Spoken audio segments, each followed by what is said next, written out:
Kelly. It's good to see you. It's so good to see you guys. Good to What's be up, here. bud? Yeah, this is kind of the first one of these little sit-down podcasts, I guess you could call it, that we're doing. And thought it would be fun to just kind of talk through. Well, we should introduce you. For people that don't know, this is Kelly Jones, the one and only. She is a composer extraordinaire that has composed a lot of Vooks titles, and we love working with her. Uh, yeah, you want to introduce yourself real quick? Oh, sure. Yeah.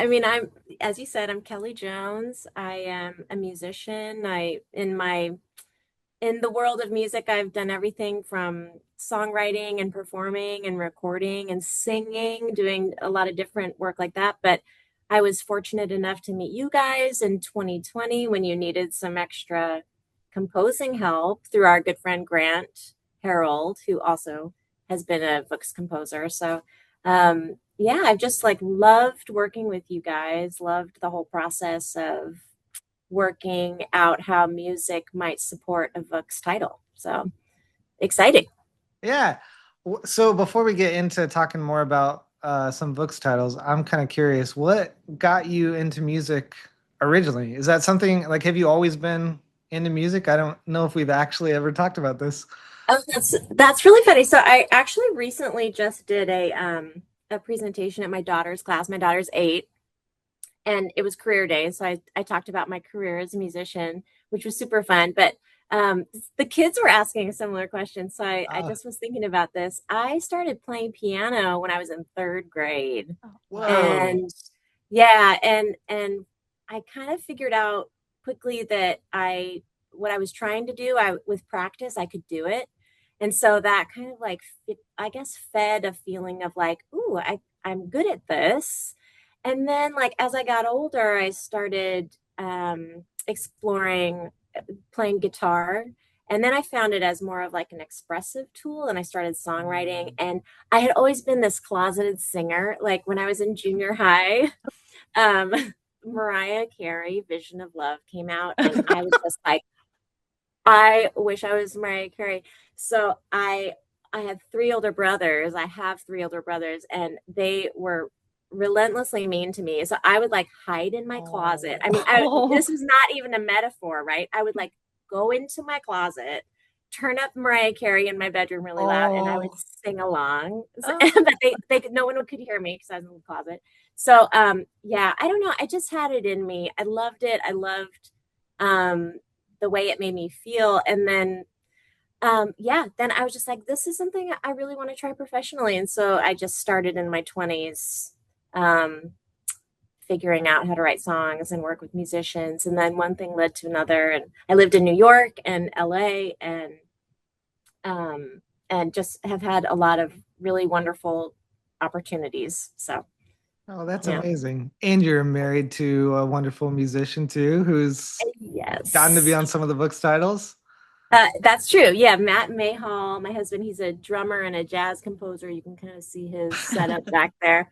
So we got to share our workspace, which is always interesting. Actually, we do a Oh, pretty good job at that. But so I we love we it though. definitely yeah, we That's build our fun. lives with it. It's fun.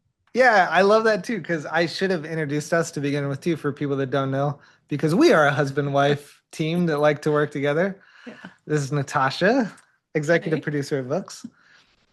And yeah, for anyone that doesn't know, we met in art school, going to college, and we always like to tell the story that our teachers thought that we shouldn't work together because we were dating. And here we We are. showed them. Yeah. What is it? Over 20 years later, we're Yes. still getting to work together. Um, Make oh, it work. I wanted to ask, what's your favorite instrument? Like, what's your go-to? Like piano, guitar, or is there a different instrument that you love picking up? Yeah. So I actually feel most comfortable songwriting on guitar. There's something about it Huh. that feels like I can get at an idea quicker. Um, but I do love the piano. Oh, that's my phone. Sorry. The piano is like a, I don't know, because I started on it, I have a different it's just a different fluency with it in a way. And also you can kind of do more with it. I don't know. It's hard to explain. I think it's in the deep parts of my brain, but they both serve me in different ways. So I'm really glad that I have both as a way of expressing and writing. So That's really cool. Oh, mm. what's the most unusual instrument you've used to? Oh, that's fun. Yeah, Oh, it well, could be that's anything. like a live instrument or like an instrument, like as we say in the box. Either one, or maybe both.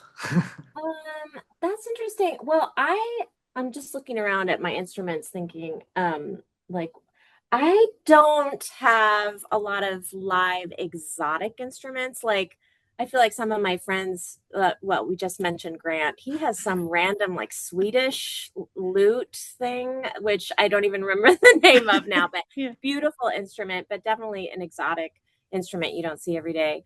I really have just like your straight up like rock and roll kind of stuff laying around, but inside the box, I actually really love there's just a wealth of sound out there that come in the form of what we call plugins, which are just essentially sounds you can then manipulate with your keyboard.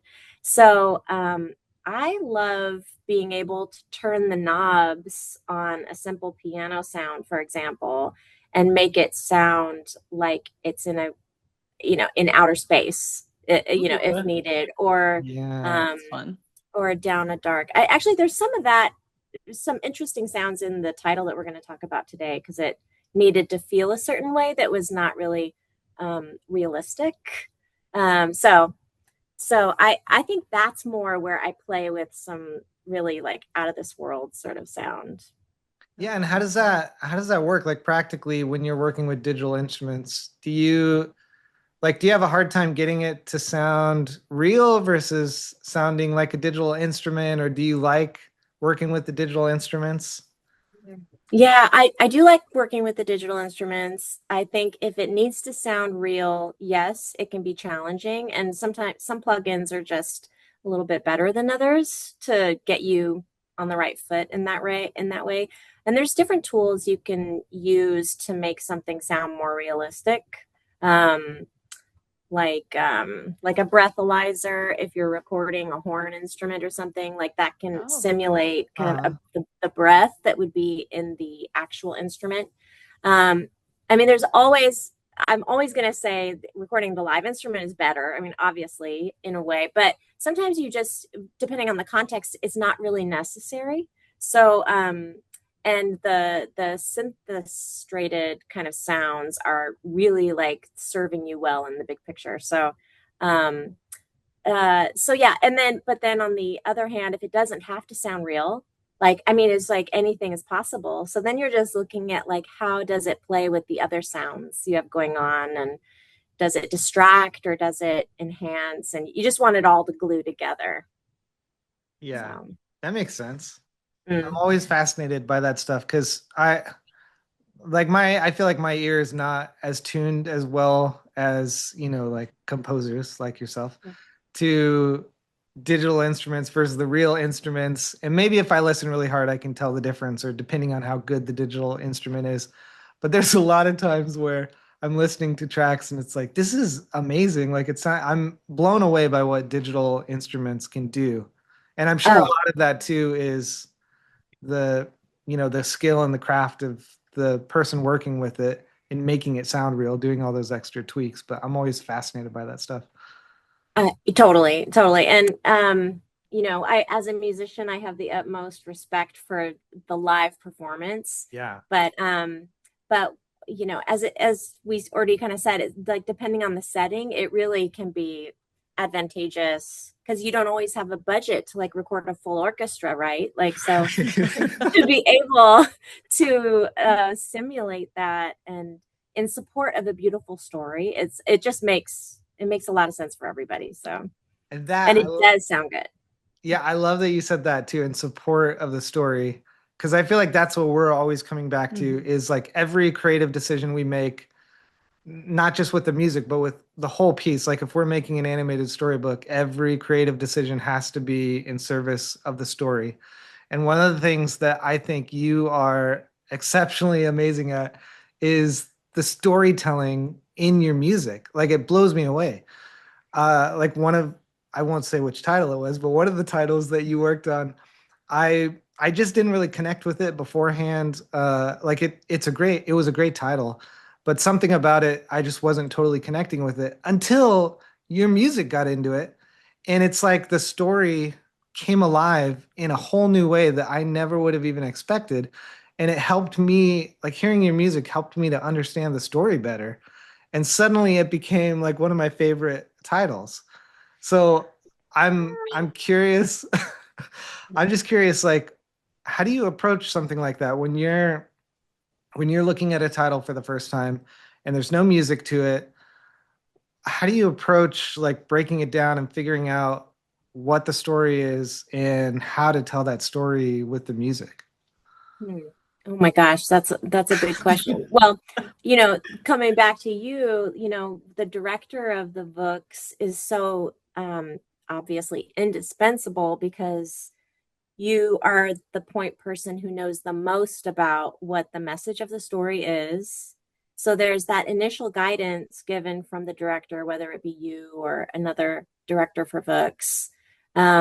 So having the input of sort of the emotional markers from the director's point of view is really helpful. And then it's there's also the like musical references. Usually directors are like, I kind of was thinking about these songs or these examples of musical score that could potentially kind of provide a palette of sound or an energy that would match the books. So I usually start there. I think about I watch the title several times as it is without any music. I listen to the references. I might think of a couple other references that relate. And then from there, it's like this sort of magical space, I think, of just trying things. And that's where like you loosen the screws in your brain kind of, and you just allow yourself to try. Like again, back to giving a presentation to my daughter's class, one of the children asked me like, do you ever not know what to do? That's a good question. I know, like it's to that effect, right? Yeah. Like, do you ever just feel like you don't know what you're going to do, like what you're going to play? And I said, yes. But I'm continually like amazed by our capacity as creative people, all of us creative people, when we just start something and try, then it starts to take shape like paint on a canvas, right? Like Right. you put the red down and then the red starts to say, whoa, I want to see yellow or I want to see blue, So that's the way I start. And then I figure out, oh, I kind of really like that. Now I want to support that. Yeah. It's kind of like you have to work through that messy first sketch and then keep on building, keep on going, and then it shapes into something more. Totally. Yeah. And some of it is like thought out, like, oh, I really think this character might benefit from this sounding instrument being affiliated with it. So sometimes it like I'll know that as a starting point, so I'll start experimenting with that. And sometimes it doesn't work and I have to rethink it, but a lot of times it's in the ballpark. But I love that. And that makes me I want to get into the book we're going to talk about a little bit. But I love that sentiment first of like that idea that you just have to start. Because I feel like that can be the hardest part sometimes. And a lot of times it makes me think of like, I don't know, a lot of times when people see art or something like that, people who aren't necessarily artistic or they don't do art or whatnot, a lot of times they'll look at it and say like, oh, I could never do something like that. And my thought is always like, well, you can. The thing that separates someone who's good at art and someone who's not is that the person who's good at art just doesn't stop. They just keep going because all art is bad until it's not. It's like it has to start somewhere, and wherever it starts is not great. Like it's not until it gets to the point you have to just keep going with it until it becomes something. Yeah, no, exactly. Like you got to kind of be a ruthless editor of yourself. Like, and this applies, I have some feelings about like songwriting. I've done a lot of co-writing in my life and songwriting by myself. And there's usually a song that comes around that's like, oh, you love so much that first, let's say that first verse. And then you continue writing the song and okay, now you feel like, oh, the chorus is really good, but something's not working. And then you have to come to a point where you're like, I just have to change that first verse. The thing that I loved so Oh much no. Oh, that like wow. got me in, but now you realize the idea developed and the first verse is no longer serving you. So being able to like ruthlessly edit yourself in Yeah. service of the bigger picture of it, that can sometimes be hard, you know, but it's sort of a lesson you learn over time that not to be too precious with some of the things that kind of get you in, Yeah. if that makes sense. You also have like, so some of those ideas that maybe don't work with the whole picture of a song, do you then have like a place where you kind of file that away and like, oh, maybe I can use that for another piece or Um, that I do, but I have not figured out a method of working with those scraps yet. oh, okay. So Yeah. yeah, but I save everything. I have like the voice memo app on my phone, and I'm any idea I get, or you know, in my notes on the phone, I tend to like scribble little notes there. But I know in theory, but the I don't know, you kind of get a new idea and then that idea has a life of its own. It's hard to like reattach it to an old one. Oh, yeah. That But makes sense. I know, but you just never know. So that's why I do keep it all. So Yeah. all the children. We love Right. all the little creative bits. No. Well, yeah, let's talk about Digger in the Flower real quick. So, uh, Digger in the Flower, for anyone that doesn't know, oh, there it is. Yeah. For anyone that doesn't know, check out Digger in the Flower on Vooks. It's absolutely adorable. Or go get the book. It's an amazing book. Um, I'm kind of curious. You had mentioned something before, separately, about like the type of instrument that you chose for specifically for Digger or for Digger's theme, or it was something like that. And that's another thing that always fascinates me is that idea of kind of like creating a theme for a character or something that's going to show the character's arc, but also specifically, how do you choose the literal instrument that's going to be highlighted with a certain character? Mhm. Well, so that just varies, you know, in the world of books, in the titles I've worked on, like sometimes that approach can work and sometimes it needs to be a little bit broader. But yeah, with Digger, when I was getting direction from Keith, the director, I know that he had referenced Wally as a kind of a palette, I guess. And Wally, the music of Wally and the film Wally, if you haven't seen it, is just incredible. It's such a Bonkers. touching, It's beautiful amazing. film. Yeah. So that was like a really excellent starting point for me right there. But yeah, Wait, I does knew. it does it ever freak you out when one of the director, which I feel like I do this a lot, is Oh, like, okay, so we've got this fun little thing, and here's the reference, and the reference is like a film score from one of the most incredible composers ever. I know. Yeah, I know. It's like this feeling of like, oh, how am I going to live up to that kind of deal? Like, yeah, no, that's real. But there's also, it's really cool because those scores are so well done.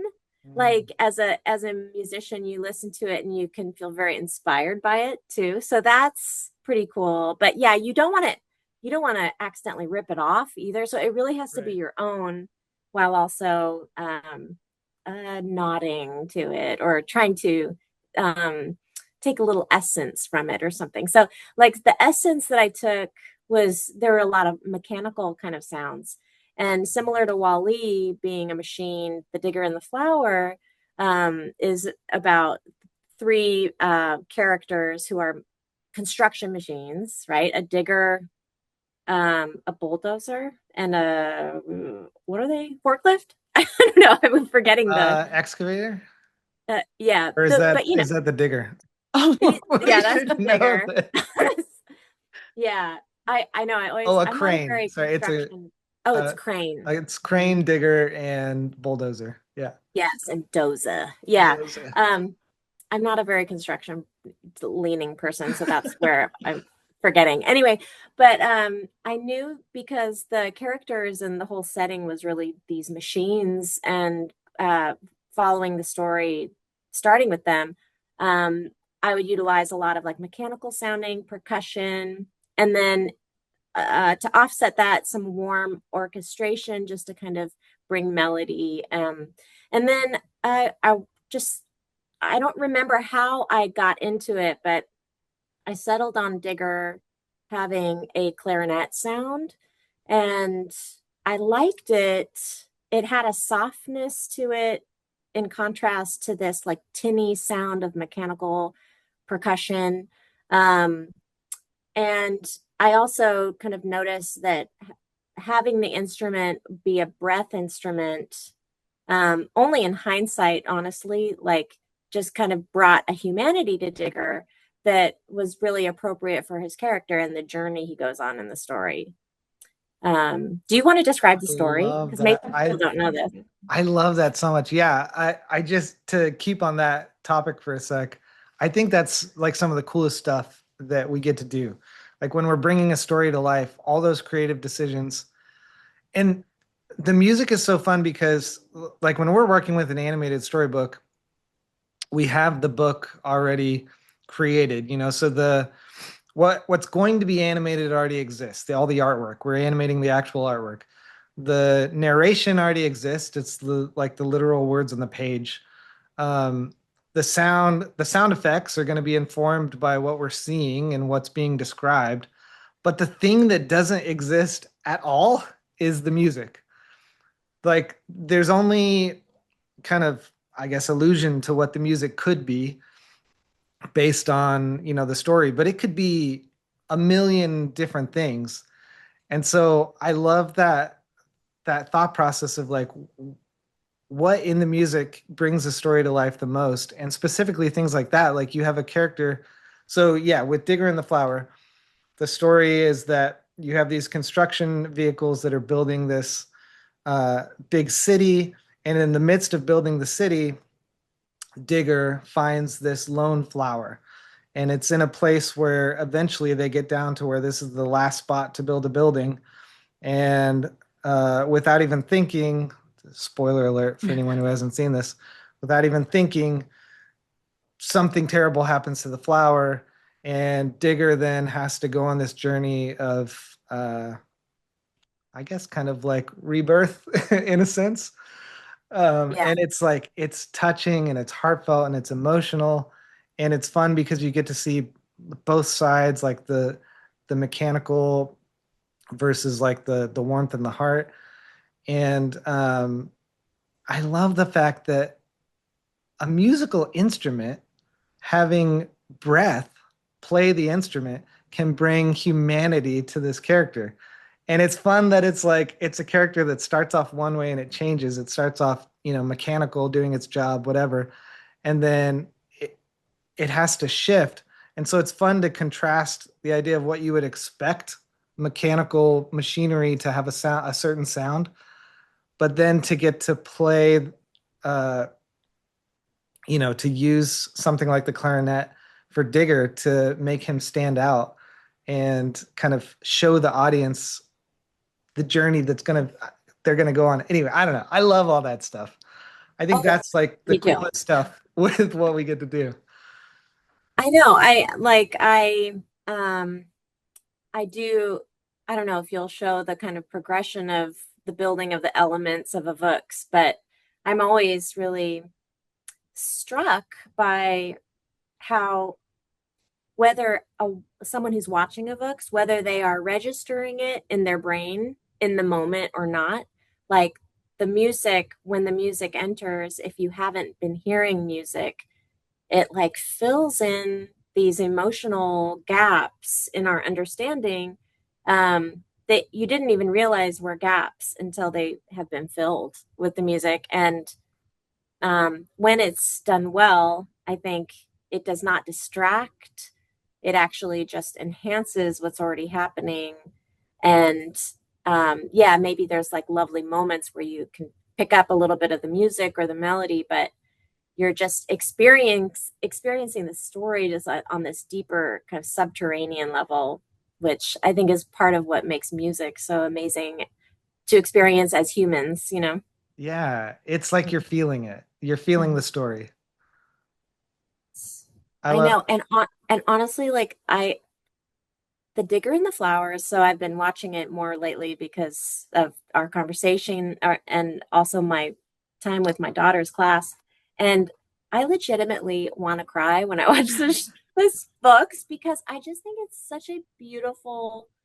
I felt it when I was working on the music, and I'm feeling it as I'm watching the finished books. Just the process of this little and the voiceover, the narrator. What Oh, was her name? I don't remember her Maggie name. was Maggie. Her performance is so captivating to uh-huh. me in telling the story, and there's something in the timbre of her voice that feels very I don't know, rich and maternal um, and dramatic in a way that really makes you feel the gravity of what Digger goes through in experiencing this beautiful flower and wanting to bring the flower into its next iteration, we'll say. Yeah. So I loved trying to find ways of enhancing the beginning where we just see Digger established with his construction friends and the introduction of the flower and what kind of mystery that might bring. And then the emotion of losing the flower in the middle of the piece. And then the Yeah. victorious kind of like movement toward, I am going to save this flower, you know? Yeah. So it's a very emotional piece and I've loved doing it. How do you do that though? How do you like how does an animation like that make us cry? Like the music, I feel the same way. I watch it and I want to cry. How do you do that with the music?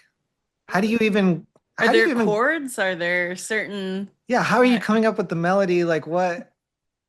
Well, so in the beginning of Digger, we just see the stage is set, right, with the machines working, and we don't feel either way about it. It's not good or bad. It's just we're seeing these industrious characters who are the bulldozer, the digger, the crane, like doing their thing, and it's actually really cool because they're building this city, so it actually feels really exciting. Yeah. mhm. And so I again referencing direction from the director Keith and kind of following my gut, I just was like, this needs tempo. It needs to feel progressive. It needs to feel like, you know, they're working, they're moving. So the music has to match. If I was doing something slow, legato, that wouldn't match. It needs to match this active pace. Hmm. So I considered tempo. I discovered a melody that I liked that represented kind of Digger and the positive working.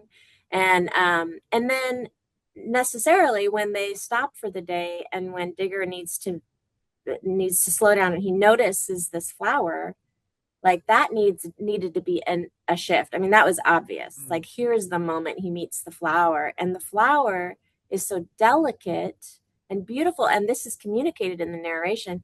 It was like this music needs to convey su- delicate surprise, mystery, um, even a little bit of a maternal quality as well, because Digger takes this flower almost as his own, like his pet or his child. And it really feels like a child because he sings the flower to sleep at night. Yeah. Yeah. So we get this real, like, parent child sweetness. So there needed to be a real sweetness there. And I used what could be considered one of like the most delicate orchestral instruments, this little xylophone.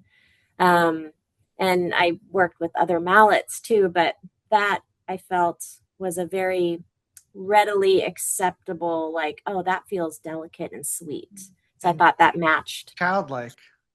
And childlike, yeah, Yeah. exactly.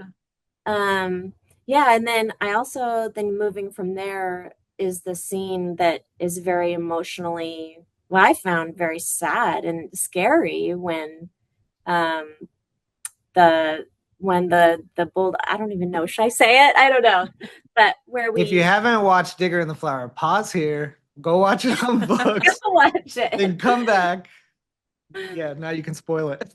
Okay, I'm spoiling. Yeah, so anyways, so the machines kind of outvote Digger, and they say we got to build a building, and so they take out the flower, and the flower goes, and the visual animation and the narration was not lighthearted about this. This was dark clouds. This was this beautiful voice of Maggie mourning, really sounding like she was mourning. Digger was mourning this flower. So there needed to be um uh again, like there was kind of lower instrumentation building up chromatically, so there were notes that didn't match the key because you're just going chromatically, and um tremolo strings high, which we all register because we've heard it a million times in shows. Like that's really intense and really suspenseful. So utilizing some of those tropes, um, and then a big moment where the flower's cut. But there's also a moment after that where we hear the melody established for the flower, but now it's drenched in some echo. And I was hoping to achieve Digger as he's in this cloud of sadness and dirt and smoke. He was just like in his own world, grieving the loss of the flower, and so it's just echoing. Everything's sort of echoing. Wow. I thought that would make him feel very alone, which would match the picture. So, Wow. but anyway, and then the shift. But and there's a beautiful shift if you still haven't seen or read the book yet. There is a beautiful shift. So wait, yeah. you were mentioning like the chromatic shifts there, and specifically like using notes that aren't natively in the key or whatnot. Can you say more about that? Yeah. So when we utilize notes, so if I'm in the key of F major and I were to utilize notes that aren't technically in that key, because every key has a set of notes that like belong to it. So whenever we deviate from that key, it will sound surprising, or maybe even really strange, depending on how far out we go. So climbing chromatically just means you're using other notes as you're ascending, in this case, ascending. And that is something our Western ears have heard a lot as well, in kind of like feeling like something is building.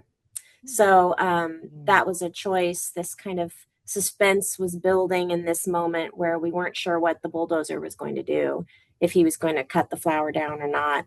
So the hope was the suspense would be building along with the notes ascending, and then these notes that are out of the key would make the watcher feel uneasy because it doesn't belong in a way. So wow.